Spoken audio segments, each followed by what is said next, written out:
Lantas seberapa besar peran Presiden Jokowi untuk memberikan masukan terkait calon wakil presiden untuk baca pres Ganjar dan juga Prabowo Subianto?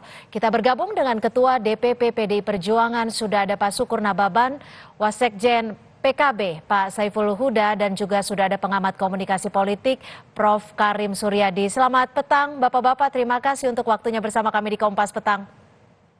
Selamat Mbak. sore Cynthia, selamat sore Pak Ya, Saiful.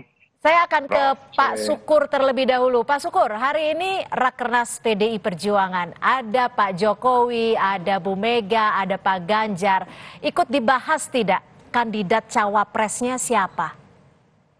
Jadi pertama-tama hari ini kami rapat kerja nasional hingga hari Kamis ya. Nah, itu terkait dengan konsolidasi organisasi, strategi pemenangan, dan target-target setiap wilayah. Dan bagaimana mensosialisasikan calon presiden yang telah diputuskan oleh partai. Nah, terkait dengan calon wakil presiden, nah ini kan berulang kali siapapun yang berbicara dari kader PDI Perjuangan itu bahasanya pasti sama. Bahwa Kongres telah memberikan kewenangan atau hak prerogatif kepada Ketua Umum PDI Perjuangan yaitu Bu Mega. Megawati Soekarno Putri untuk memilih dan memutuskan. Nah, tentu tidak ada diskusi di sana tentang cawapres. Tetapi kita lebih ke konsolidasi organisasi, konsolidasi pemenangan pemilu 2024 karena kita harus menang pileg dan menang pilpres lagi untuk hat-trick 3 kali berturut-turut. Tapi ada usulan nama tidak kalau dari Pak Jokowi sendiri? Ya, saya tidak tahu ya apakah ada usulan nama dari Pak Jokowi. Tetapi kan pada waktu membacakan Mas Ganjar sebagai calon presiden dari PDI Perjuangan kan Mbak Puan kan sudah ditugaskan bertemu dengan tokoh-tokoh, dengan presiden dan ketua-ketua partai politik untuk menyerap seluruh aspirasi. Ya. Nah, melalui kontemplasi daripada Ibu Ketua Umum, diputuskan Mas Ganjar sebagai calon presiden dari PDI Perjuangan. Nah, tentu kan seluruh masukan-masukan dari elemen masyarakat pastilah Ketua Umum saya pasti akan berpikir dan menelaah semua itu. Mana yang terbaik untuk bangsa dan negara dan meneruskan apa yang sudah dilakukan oleh Pak Joko Widodo selama dua periode sebagai Presiden Republik Indonesia. Ya, kalau saat penentuan baca pres Ganjar nama artinya masukan dari Presiden Jokowi ini ikut dipertimbangkan. Apakah masukan dari Presiden ini untuk menentukan cawapresnya nanti akan menjadi porsi besar juga? Ya, tadi kan saya katakan saya tidak tahu. Nah, tentu saja masukan mana atau input dari mana yang Ketua Umum paling dengarkan. Itu kan keputusan mutlak Ketua Umum dan itu bukan tugas saya di dalam menelaah masukannya dari mana. Tugas saya adalah sebagai Ketua DPP bidang organisasi adalah memantapkan seluruh struktur organisasi PDI Perjuangan, Mbak Cynthia. Oke, saya akan ke Pak Saiful Huda. Pak Saiful Huda, kalau dari PKB sendiri seperti apa? Untuk menentukan cawapres seberapa penting menurut Anda peran Jokowi untuk menentukan hal ini? Saya tidak tahu persis apakah Pak Jokowi mengambil inisiatif atau sekedar komunikasi ingin tahu. Mbak Cynthia, bukan itu pertanyaannya ke Mas Yuda. Bukannya sudah bergandengan tangan dengan Gerindra? Gimana? Betul. Bukan itu pertanyaannya ke Mas Yuda. Bukannya udah bergandengan tangan dengan Gerindra? Kenapa harus masih ngelirik yang lain gitu loh? Boleh, silakan langsung dijawab, Pak Saiful. Ya, saya kira saya setuju itu statement Bang Sukur. Jadi apa yang terjadi sekarang saya kira dinamika, kita nikmati saja. Termasuk dinamika yang terjadi antara Pak Jokowi dengan Bu Mega. Dinamika seperti apa ini maksudnya? Ya tadi disampaikan oleh Mbak Cynthia dan Bang Sukur, ada pintu mungkin diskusi dari pihak Pak Jokowi, dari pihak yang lain gitu. Itu sama sebenarnya yang terjadi di dinamikanya di semua partai koalisi kan. Tidak terpeduli misalnya di Pak Anies, sekarang Demokrat juga sedang maksa supaya secepatnya dideklarasikan. Jadi sama saja sebenarnya.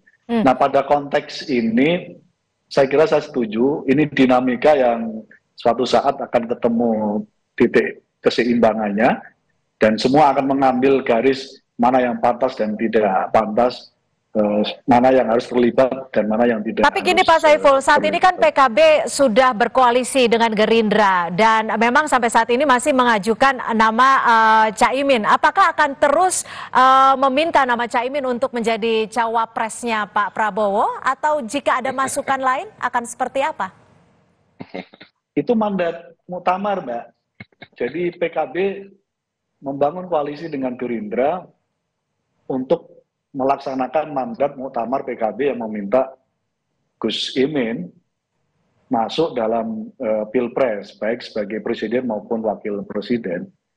Jadi tidak ada opsi lain. Jadi harga pasti Gus Imin harus maju dalam Pilpres karena belum ada forum yang menegasi hasil muktamar PKB. Jadi Dan artinya itulah lalu kenapa di dalam piagam kesepakatan PKB dan Gerindra dipastikan di sana ada satu klausul butirnya yang menyatakan bahwa menyangkut soal pasangan capres-cawapres sepenuhnya menjadi kewenangan Pak Prabowo dan Gus Imin. Ya, kita tidak bisa mengkalkulasi secara pasti karena kita tidak tahu sebenarnya apa yang terjadi di panggung belakang ya.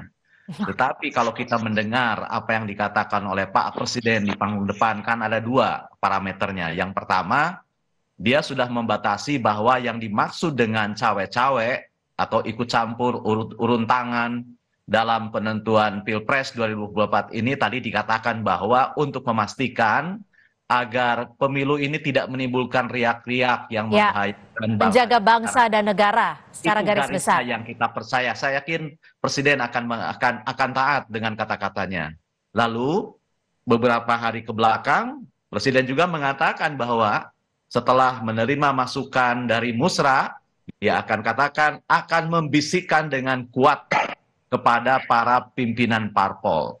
Jadi kata membisikkan itu kan berbeda dengan menentukan ya. Membisikkan itu bisa bilang ke Bu Mega, bisa bilang ke Pak Prabowo, ke Caimin, ini gitu. Tapi saya yakin itu tidak sampai menentukan A, B, C, D gitu ya. Kenapa? Tapi masukan dari Jokowi ini menurut Anda seberapa besar porsinya akan berpengaruh untuk menentukan keputusan?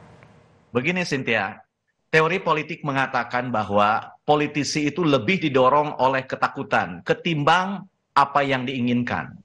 Saya yakin ketua-ketua umum partai politik hari ini menghadapi persoalan yang sama, menghadapi ketakutan yang sama.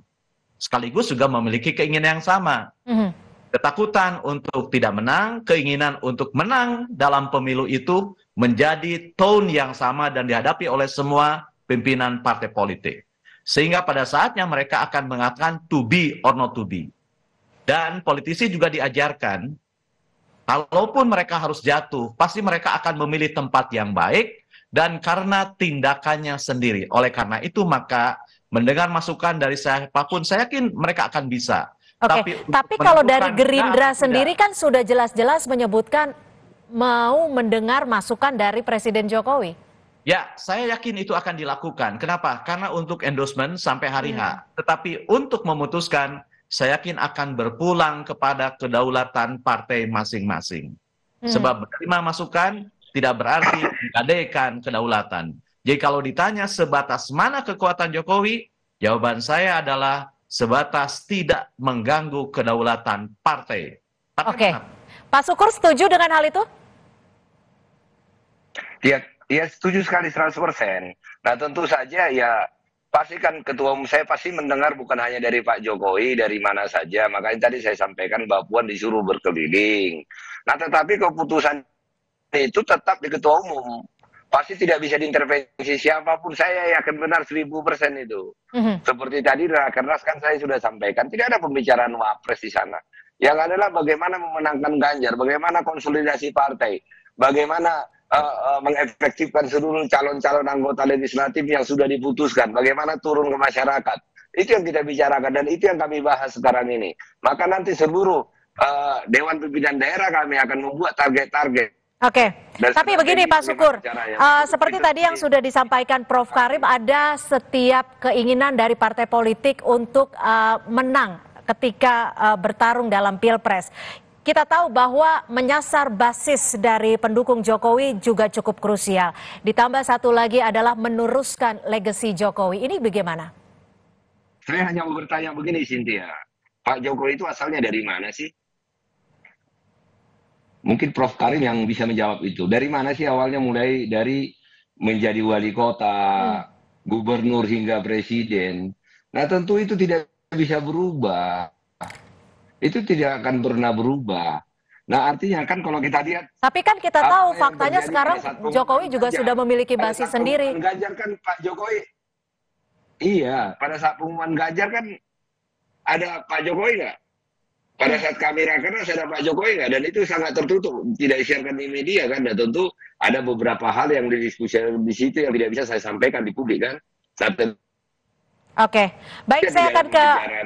Kalau dari kacamata PKB sendiri seperti apa? Apakah ingin menyasar basis dari pendukung Jokowi agar nanti penentuannya akan berpengaruh pada elektabilitas PKB juga atau seperti apa? Ya, sejak dari awal kita sudah menghitung sih secara politik ketika koalisi PKB Gerindra ini kita bangun, Mbak Cynthia. Jadi koalisi ini pasti bisa mengambil semua segmen, baik yang pada Pilpres 2019 pro terhadap Pak Prabowo maupun yang tidak pro terhadap Pak Prabowo. Karena kami dengan Gerindra juga pada titik yang baru, kita masih ada yang belum mantap itu, Cynthia. Gimana Pak Sukur? Belum pernah kita. Masih belum ada yang mantap itu. Masih belum ada yang mantap, PKB betul. Begitu mantap. Pak Saiful. Belum, tinggal tunggu waktu saja. Tinggal tunggu waktu. Apa sih yang menjadi kendala, pertimbangan, dan juga yang menjadi penawarannya? Ya, kan semua juga belum selesai. Bang Sukur juga belum bisa nentuin cawapresnya. Koalisi yang lain juga sama, Mbak. Jadi tidak hanya urusan koalisi PKB dan Gerindra. Jadi saling mengintip, jujur harus diakui. Saling mengintip, jadi saling sama-sama tunggu ya? Betul, dan ini realitas politik kita. Oke, saya akan kembali ke Prof. Karim. Kalau dari Prof. Karim sendiri seperti apa? Kita tahu kan kalau strategi politik untuk menentukan cawapresnya siapa ini nanti akan berpengaruh besar terkait dengan kemenangan di Pilpres 2024. Oh iya, tentu saja akan saling bermain kontra intelijen ya. Bukan hanya menunggu nama, tapi sebenarnya kan membaca peluang. Jika A, maka harusnya tandemnya B, kan gitu ya. Nah, tetapi saya menyaksikan ini dengan tenang saja, karena tahu persis bahwa ada dua pelajaran yang harus saya ungkapkan di sore ini, dua pelajaran tentang maksim politik. Maksim politik kan mengajarkan ketika kontestasi berlangsung seperti ini, maka dua prinsipnya. Yang pertama, toleransi timbal balik. Bagaimana saling menghargainya tadi Mas Saiful Huda dengan Pak Sukur. Yang kedua? Meskipun ada senggol-senggolannya. Ya. Yang kedua, sabar. Gitu. Sabar. Oke, tapi ya. Gini Prof. Karim, kalau saling tunggu, artinya kan saling membaca strategi dari lawan main. Ini mau sampai kapan? Nah, begini, mereka akan berdalih dua hal. Yang pertama, masa pendaftaran masih lama. Yang kedua, politik itu tidak pernah diukur dari siapa yang paling duluan maju, tapi yang paling menang tiba pada garis finish. Tetapi soal ini, ada satu lagi maksim yang saya ingatkan. Saya sekali lagi mempercayai Presiden tentang batasan sawet-sawetnya dalam Pilpres. Tadi dikatakan, sejauh memastikan Pilpres berjalan lancar dan tidak menimbulkan riak-riak yang membahayakan bangsa dan negara, itu pedoman saya. Kenapa Presiden seperti itu? Karena saya yakin beliau menyadari penuh bahwa never choose successor. Bahwa presiden yang baik adalah presiden yang tidak pernah menentukan siapa penggantinya. Artinya apa?